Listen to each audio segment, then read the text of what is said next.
Welcome to IFS। I hope you are doing all fine.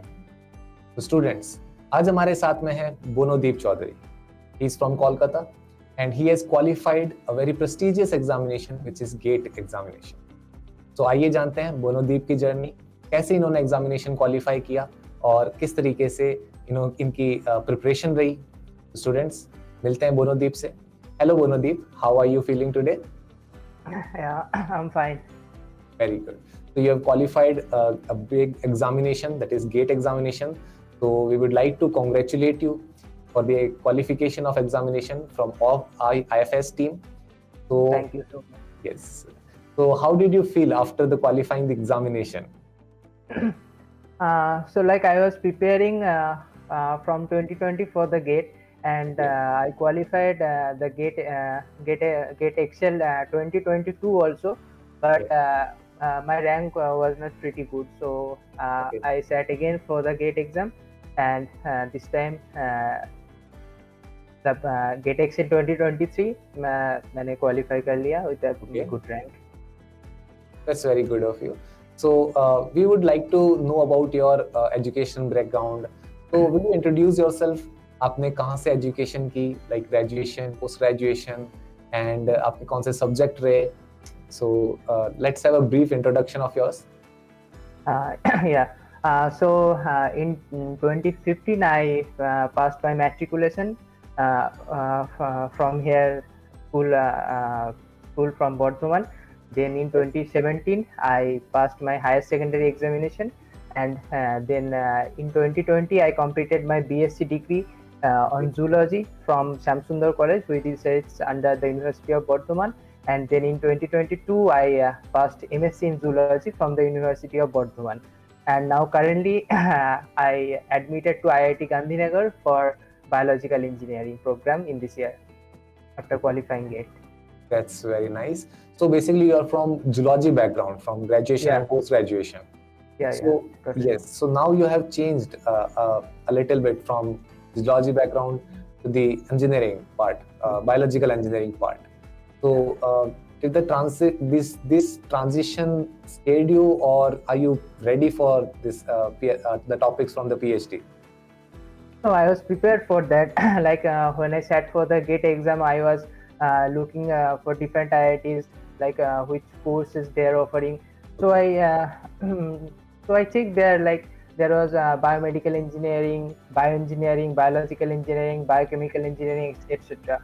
So I was well prepared for that, and I am also looking for a PhD position after my MTech. Yes. So I'm prepared for it. Oh, that's really nice. So like, why did you choose GATE examination? Is there any specific reason you chose GATE over other examinations, other post-graduation level-based examinations? So after my higher secondary, I wanted to join IIT, but I could not. So Yes. I was thinking कि मैं कैसे IIT join कर सकता हूँ, क्योंकि वहाँ पढ़ाई तो बहुत ही अच्छा चलता है। तो इसलिए मैंने गेट के लिए प्रिपेयर करना शुरू किया। सिर्फ गेट के लिए नहीं, मतलब मैं नेट भी दिया हूँ इस बार। Okay. गेट भी क्वालिफाई कर लिया, और मैंने वेस्ट बंगाल सेट भी क्वालिफाई कर लिया था 2022 में, और मैंने CUCET भी क्वालिफाई किया था, like after my BSc programme.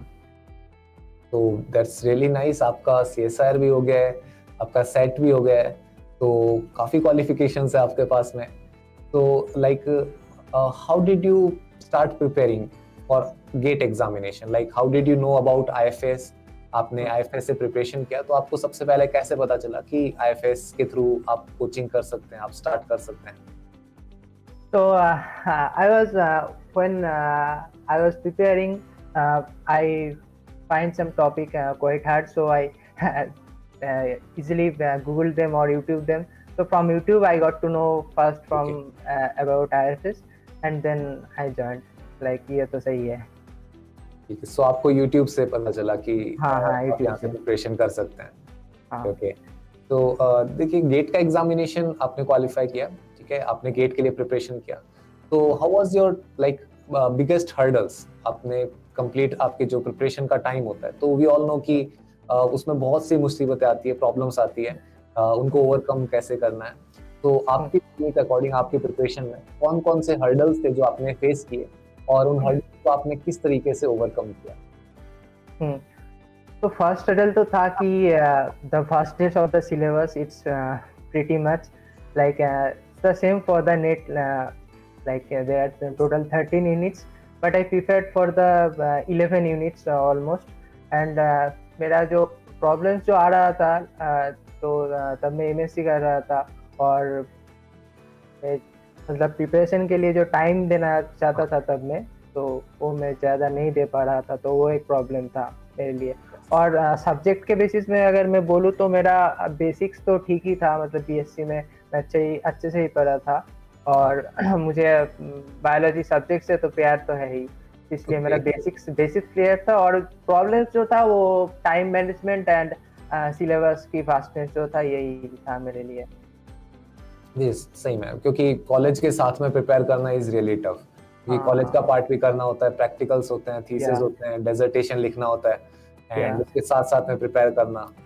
सो आपने ना कौन से सब्जेक्ट चूज किए थे आपने गेट एक्सेल में? गेट एक्सेल में biochemistry and zoology. Biochemistry and zoology, very good. So zoology से तो आपका ग्रेजुएशन पोस्ट ग्रेजुएशन था, तो गेट एग्जामिनेशन चूज करने का एक बहुत बड़ा रीजन ये भी हो सकता है कि हमारा जो सब्जेक्ट है उसमें हम ऑप्शनल ले सकते हैं। इसी शहर के अंदर वी ऑल नो कि ना 13 यूनिट्स है जो कि कॉमन है सबके लिए, बट यहाँ पर हमारे पास में एक चॉइस है कि जैसे zoology botany and biochemistry and all part, तो उनमें से हम यूनिट्स ले सकते हैं। सही है। तो आपने फिर टाइम मैनेजमेंट कैसे किया, लाइक किस तरीके से आपने अपने टाइम को मैनेज किया कॉलेज के साथ में, प्रिपरेशन के साथ में? हाँ, तो टाइम मैनेजमेंट मतलब एक तो डेली जाना पड़ता था, तो दिन के टाइम में मेरे पास कुछ टाइम ही नहीं बचता, पर मैं रात को पढ़ लेता था, मतलब 2-3 बजे तक पढ़ लेता था। ओके, वेरी गुड, सही है। कंसिस्टेंटली हम डेली अगर प्रिपरेशन करें तो वो एड अप होता है, लाइक 2-3 आवर्स 4 आवर्स भी हमने डेली करें तो एक वीकली मंथली हम देखें तो एक अच्छा कंपाइलेशन होता है। अगर हम कंसिस्टेंटली करें तो बहुत ही सही बात है। हाँ, मतलब मैं रोज 3-4 घंटा नहीं दे पाता था शायद, पर मैं ये कोशिश करता था कि मैं एटलीस्ट 30 मिनट्स भी दूं, पर डेली दूं, ताकि उससे फ्लो बना रहता है और है ना, हम चीजें भूलते नहीं है, रिकॉल होती रहती है चीजें, तो that's good part of study. सच में ऐसी स्टूडेंट्स को भी इसी तरीके से प्रिपेयर करना चाहिए, कभी छोड़ना नहीं चाहिए। आप जितना भी टाइम दें उसको देना जरूरी है।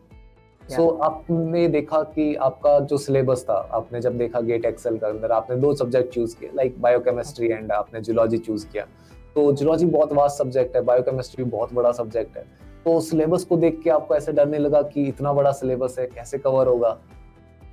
हाँ, मतलब सिलेबस को देख के तो डर लगता था, पर इस बार जब मैं अच्छे रैंक से क्वालिफाई किया तो ये मेरा सेकेंड अटेम्प्ट था, तो मैं मतलब पहले बार जब दिया था तब मैं थोड़ा डर में था, पर इस बार डर थोड़ा कम था क्योंकि मैं ऑलरेडी एक बार दे चुका था। यस, इस बार आपको पता था कि कैसे अटेंड करना है पेपर को। हाँ, मतलब कैसे अटेम्प्ट करना है, और सबसे इम्पोर्टेंट जो है कि कौन सी टॉपिक छोड़नी है, वो सबसे ज्यादा इम्पोर्टेंट है। Yes, exactly.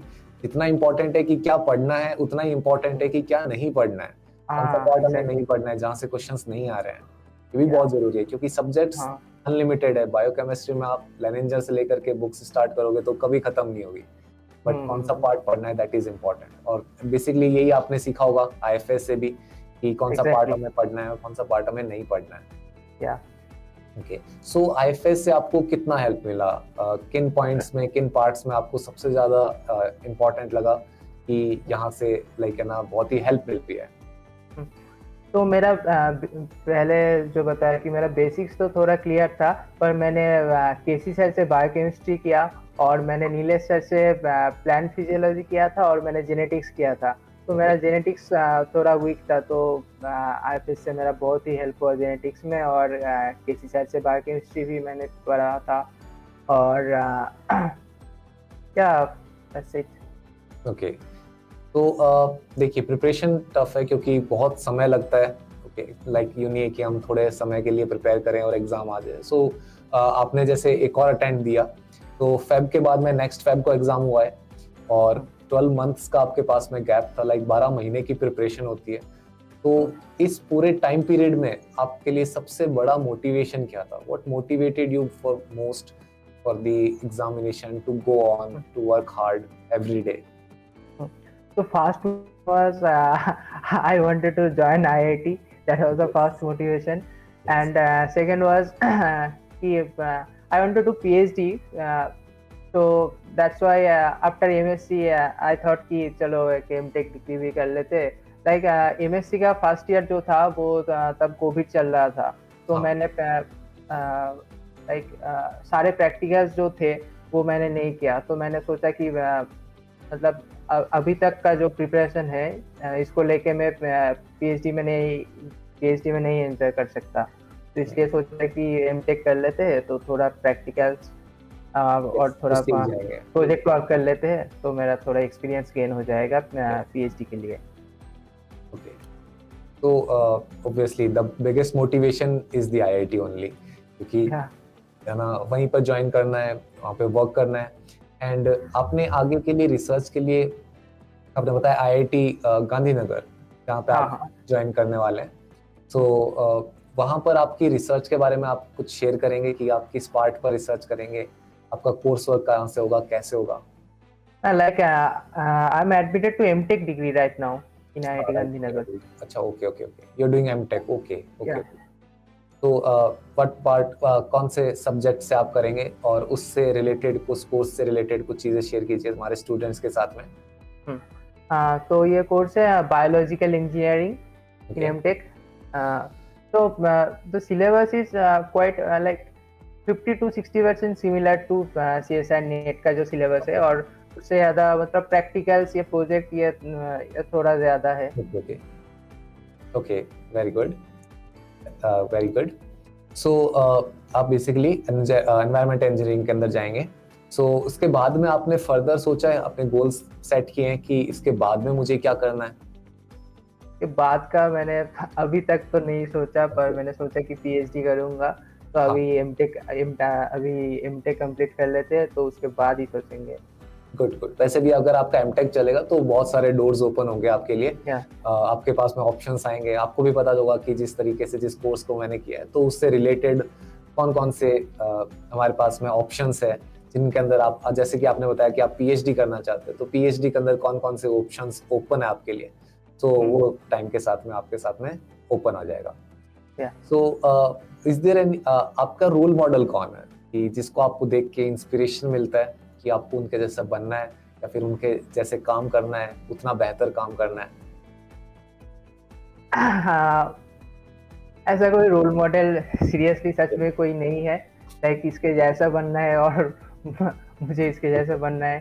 तो लाइक वैसे my father is my role model. Like is my role model for me. Okay, that's very nice of you. So और अपने कोर्स के बारे में, अपने एग्जामिनेशन जो प्रिपेयर किया, गेट का प्रॉपर प्रिपेयर किया, तो बेसिकली आपने कितना सिलेबस ओवरऑल कवर किया था इस एग्जाम को टारगेट करने के बाद में? तो मैंने पहले सीएसआई नेट और गेट के लिए प्रिपेयर कर रहा था. तो नेट का जो सिलेबस है 13 यूनिट्स टोटल है, तो मैंने 11 यूनिट्स कंप्लीट किया था. मैंने diversity in life forms and animal physiology को छोड़ा था. बाकी सारे यूनिट्स में किया था.